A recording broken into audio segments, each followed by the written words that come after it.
welcome the President of Stop the War Coalition, Mr. Tony Benn. Well done.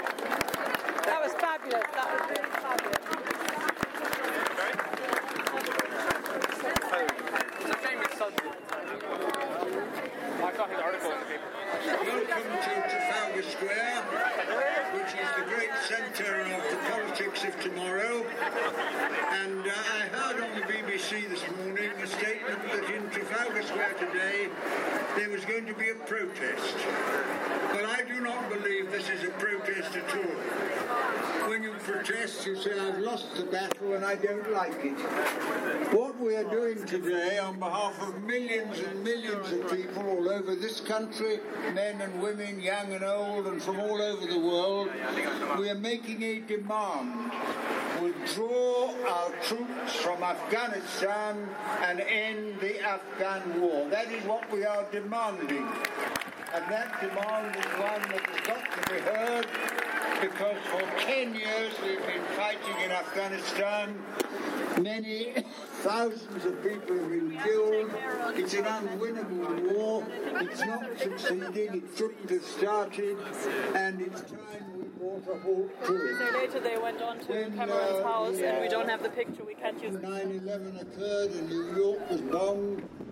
It was a terrible tragedy and a terrible crime, and I understand the anxiety people felt, but Bush went along with the idea that he would occupy Afghanistan himself, although Afghanistan had nothing whatever to do with 9/11.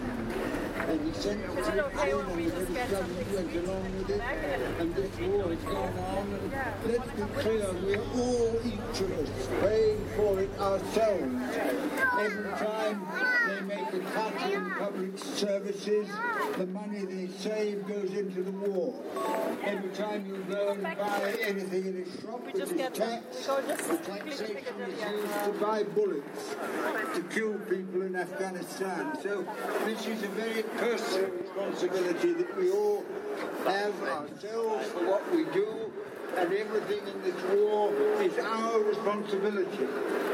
And of course, they never give you much history, because in 1840, Britain had another war in Afghanistan.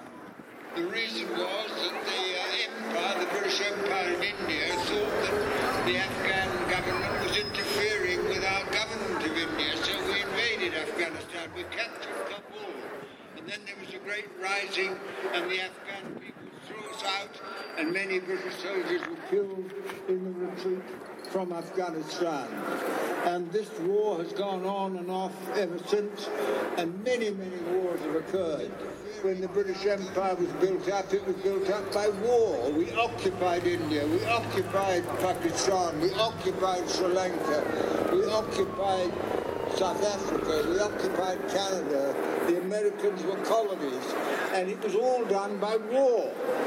And wars become something we're sort of told to accept as a national duty.